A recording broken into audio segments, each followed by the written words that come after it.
Habari, kwa majina naitwa Jerivia Donanti. Leo nitakuwa hapa kwa lengo la kukufundisha mtazamo.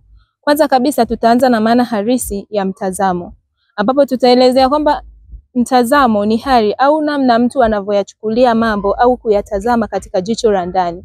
Inaweza ikawa kisaikolojia, inaweza ikawa kibiolojia, inaweza ikawa kiuchumi na namna mbalimbali mtu anavyotazama mambo au mtu anavyoyaona mambo kwenye jamii yapoje au anaishije kwa watu mbalimbali, kwa mtu mwingine, au unamtazamaje mtu fulani. Kuna mtu anaweza kumtazama mtu mwingine kama muongo. Unaweza ukaambiwa fulani anafanya kitu hiki na hiki, ukamwambia fulani ni muongo. Ni namna unavyotazama jambo, unalitazama vipi. Lakini pia hapo kwenye mtazamo kuna aina kuu mbili za mtazamo. Kuna mtazamo chanya na mtazamo hasi. Katika mtazamo chanya tunaangalia mambo katika hali ya kuendelea, mambo katika hali ya kimaendeleo, na mtazamo hasi tunaangalia mambo katika hali mgando. Kuna mtu anaangalia mambo katika hali ya mgando, hayaangalii katika hali ya kuendelea.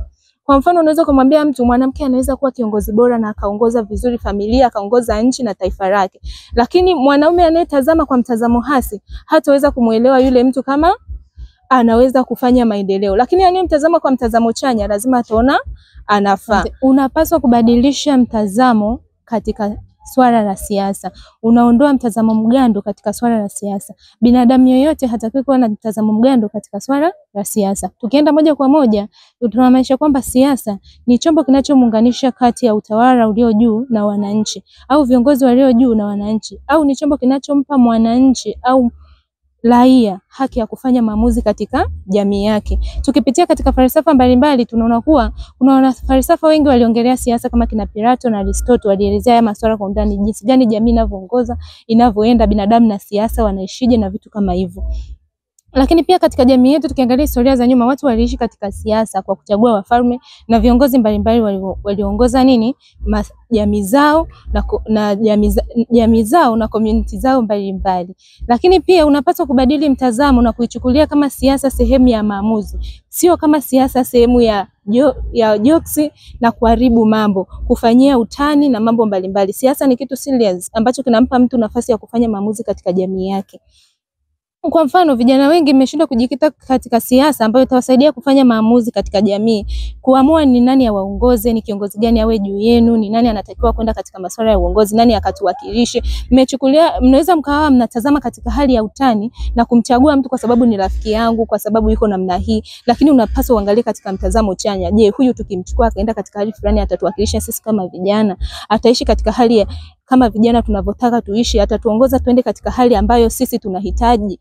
Hata pia kuna watu wengine wamekuwa na mtazamo mgando, wanamtazama mwanamke kama sio mtu anayeweza kuwakilisha watu katika uongozi, sio mtu kama anaweza kutawala. Ukiangalia katika perception za jinsia, watu wameweza kumchagua mwanamke ili akawakilishe labda kama usawi wa jamii, akapate haki zake, akapate haki za watoto, akaelewe na mambo kama hayo. Lakini mwanaume anachukuliwa kama mtawala, kiongozi, akishaingia katika siasa. Lakini tunapaswa pia kubadilisha mtazamo kwamba hata mwanamke anaweza kuwa kiongozi. Sio tu tumekuweka kwenye uongozi kwa sababu wewe ni mwanamke unapaswa uwakilishe haki ya wanawake. Hapana, anatakiwa aingie kwenye uongozi kama kiongozi, anaweza kuongoza taifa.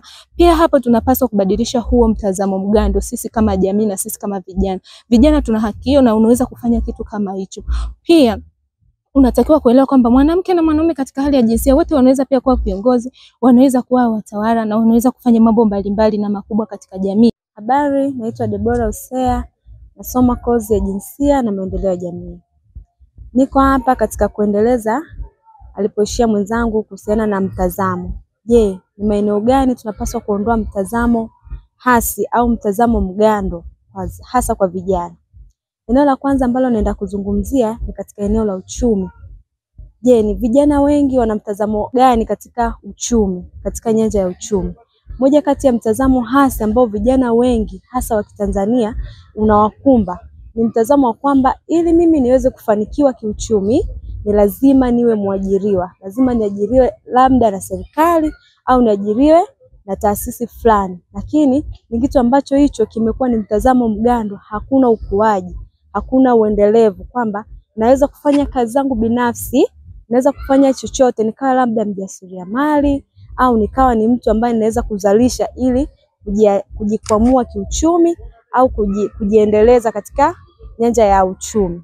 Hivyo basi tufanye nini ili tuweze kuondokana na huo mtazamo hasa kwa vijana. Moja ni kuwa wavumbuzi, kujiamini katika kile ambacho tunakifanya, lakini pia kujishughulisha na shughuli hasa za ujasiriamali ambazo zitatusaidia sisi kama vijana kutoka sehemu moja kwenda nyingine, sana sana kwenye sehemu ya uchumi.